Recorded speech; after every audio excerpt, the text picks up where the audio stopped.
मैं शुद्ध नहीं हूं क्या? हम भी कभी बैठे बैठे ना अपने नाखून पकड़ लेते हैं, पैर पकड़ लेते हैं, अंगूठा पकड़ लेते हैं और उसी हाथों से फिर फूल लिए लो प्रभुपाद जी पढ़ना। तो हमें थोड़ा सा पवित्रता का ध्यान रखना चाहिए। तो उसी लेडी ने भी बोला कि Prabhupada ji what is this, आप बार बार कह रहे हाथ धोइए हाथ धोइए, मैं शुद्ध नहीं हूं क्या? प्रभुपाद जी कहते हैं Krishna is supreme pure, Krishna परम पवित्र है। और अगर आप कृष्ण की सेवा कर रहे हैं तो आपको भी कैसा रहना है? पवित्र रहना है, शुद्ध रहना है।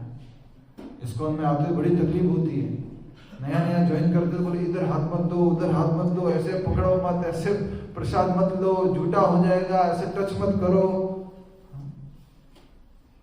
पहले सब लोग पालन करते थे, लेकिन अब जो है पालन करना छोड़ दिए। मतलब अपने सब लोग, आप लोग इस्कॉन से पहले भी अपने घर पे भी वगैरह आप सब लोग पालन करते थे झूठा वगैरह, लेकिन अब तो डाइनिंग टेबल है, वहीं पे सारा आइटम रख दिया है, एक हाथ से ले रहे हैं फिर दूसरे हाथ से खा रहे हैं, फिर वापस इस लेफ्ट हैंड का उपयोग करके भी खा रहे हैं और फिर वापस उसी हाथ से अपने परोस रहे हैं, किसी को डाल रहे हैं। तो सब कुछ क्या हो जाता है? पवित्र रहना चाहिए, झूठा नहीं होना चाहिए। तो भगवान के पवित्र होने के बारे में ये बहुत ही सुंदर बात कही जा रही है कि भगवान श्री कृष्ण परम पवित्र है। परम पवित्र से अर्थ एक भी है, एक और ये भी है कि वो जो है तीनों गुणों से, बोलो, परे है। तीन गुण कौन कौन से हैं? कोई भी आत्मा अपवित्र कब होती है? जब वो तीनों गुणों के अंडर में आ जाती है, प्रभाव में आ जाती है। और वो कौन कौन से तीन गुण हैं? सत्वगुण, रजोगुण और तमोगुण। भगवान श्री कृष्ण परम पवित्र है, परम भगवान है। विश्व पितामह सरसैया पे लेटे हुए, कहां कहां बाढ़ने लगे हुए। हम तो बेड में अगर छोटा सा कुछ कहीं पे छेद भी हो, कुछ मतलब मान लीजिए बेडशीट फटी हुई है कुछ है तो उसको भी चेंज कर दे। और विश्व पितामह हजारों तीरों की उस सैया पे लेटे हुए हैं, दर्द हो रहा है, लेकिन फिर भी भगवान का गुणगान कर रहे हैं। विष्णु सहस्त्र नाम कहां से आया?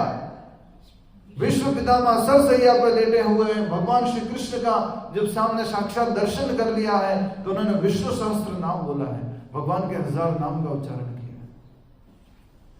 माता जी लास्ट संडे माला क्यों नहीं किया था? प्रभु जी बहुत ज्यादा स्टमक प्रॉब्लम था। विश्व पितामह के इतने तीर लगे हुए हैं लेकिन वो भगवान का गुणगान कर रहे हैं।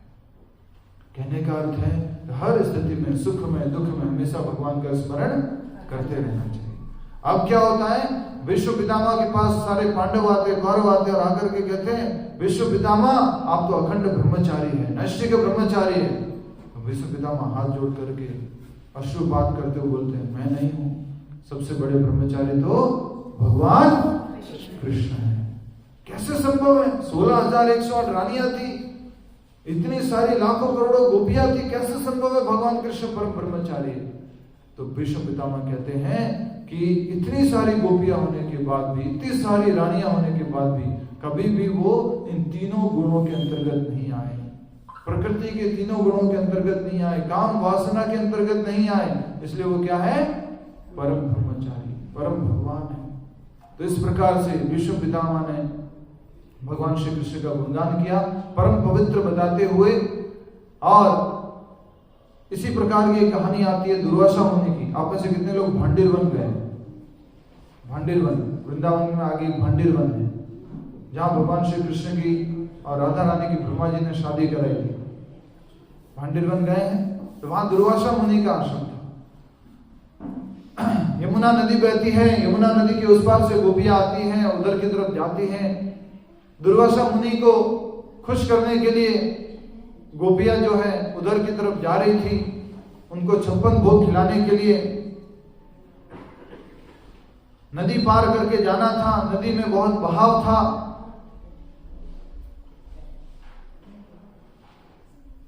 भगवान कृष्ण से पूछा गोपियों ने कैसे जाए भगवान कृष्ण के पास। किसके पास जा रहे थे? दुर्वासा मुनि। दुर्वासा मुनि के पास कैसे जाए भगवान श्री कृष्ण से पूछा गोपियों ने। क्या बह रही थी बीच में? बोलो सभी लोग। नदी बह रही थी।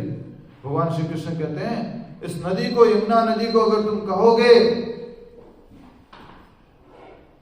कि दुर्वासा मुनि फल, पत्र, पुष्प